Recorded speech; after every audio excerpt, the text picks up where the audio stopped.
बार की बात है, किसी गांव में एक पंडित रहता था जो दोनों आंखों से अंधा था। वह गांव के बाहर एक झोपड़ी में रहता था। एक दिन उस गांव में एक सेठ के घर रसोई का आयोजन किया गया, जिसमें आसपास के गांव के कई पंडितों को भोजन का निमंत्रण दिया गया।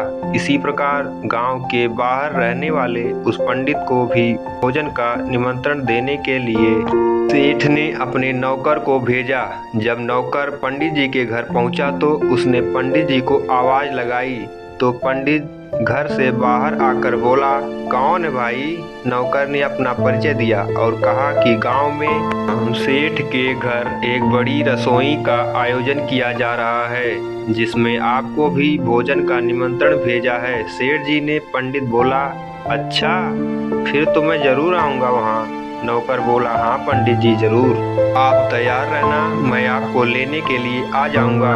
ऐसा कहकर नौकर जाने लगा। पंडित ने कहा, हाँ ठीक है भाई, अरे लेकिन यह तो तुमने बताया ही नहीं कि खाने में क्या क्या बनाया है। नौकर रुक कर बोला, पंडित जी, सेठ जी का प्रोग्राम है, कोई छोटा मोटा आयोजन थोड़े है, सब कुछ बनाया जाएगा खाने में।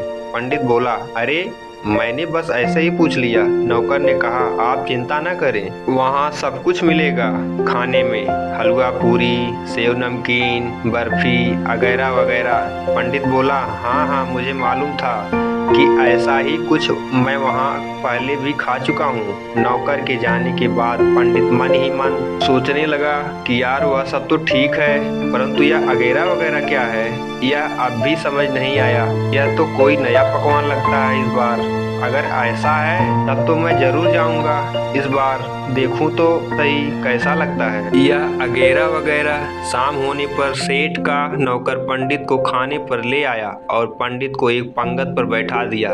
पंडित की जिज्ञासा अब और ज्यादा बढ़ने लगी कि आज तो मजा आ जाएगा, नया पकवान वगैरह वगैरह खाकर पंडित यह सब सोच ही रहा था कि तभी दोना पत्तल लगाकर भोजन परोसा जाने लगा।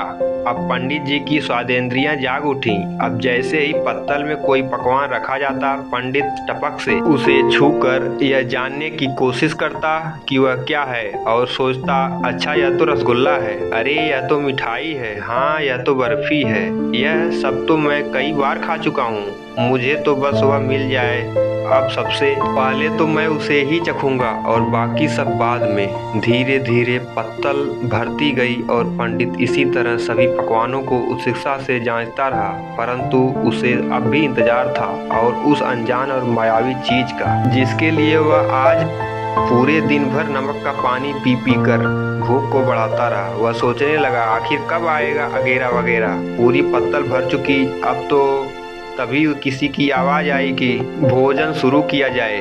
तभी, अरे यह क्या, अभी तो मेरा हो, कब लाओगे? पंडित जोर जोर से बुदबुदाने लगा, अरे ऐसा तो नहीं कि किसी ने जल्दबाजी में रख दिया हो इधर उधर। पंडित अपने दोनों हाथों से उसे ढूंढने लगे। तभी उसने पत्तल के बाहर एक गोल गोल चीज, गोल पत्थर को छुआ तो मन थोड़ा शांत हुआ। हाँ यही होगा शायद, और कितने मूर्ख लोग हैं, खाने की चीज को भी ऐसे ही रख जाते हैं। अब पंडित उस गोल चीज को पाकर बहुत खुश था। तभी उसने सोचा कि यह सब तो मैं बाद में खाऊंगा, पहले इसका स्वाद लिया जाए कि लगता कैसा है और कैसा स्वाद है इसका। तभी पंडित ने उस अद्भुत चीज को उठाया और जैसे ही मुंह में दबाया तो अरे ये क्या, इतना भारी और कठोर। पंडित ने फिर जोर से दांतों में दबाया तो इस बार मुंह से जोरदार आह निकल पड़ी। अरे भगवान, कितना सूखा हुआ है यह, कैसे खाया जाए इसे तो दांतों से तोड़ना भी मुश्किल है, अब क्या करें इसका। तभी पंडित को एक उपाय सूझा, लगता है इसे फोड़ना पड़ेगा, हो सकता है इसके अंदर कोई गुठली जैसा आइटम निकले। पंडित को लगा कि सामने कोई दीवार है, शायद उससे टकराने पर उसका वह वगैरह वगैरह फूट जाए। और तभी उसने आओ देखा न ताओ और सामने दीवार समझकर दे मारा जोर से कि तभी किसी के जोर से चिल्लाने की आवाज आई, आह फूट गया रे, ला वापस दे दे मुझे। पंडित को लगा कि उसका वगैरह वगैरह फूट गया है, और तभी सामने वाला आदमी भयंकर गुस्से से बोला, हाँ जरूर, रुको महाराज, अभी देता हूँ आपको। और फिर सामने वाला आदमी टूट पड़ा पंडित पर। धन्यवाद दोस्तों, अगर यह कहानी आपको पसंद आई हो तो लाइक, सब्सक्राइब एंड शेयर जरूर करें।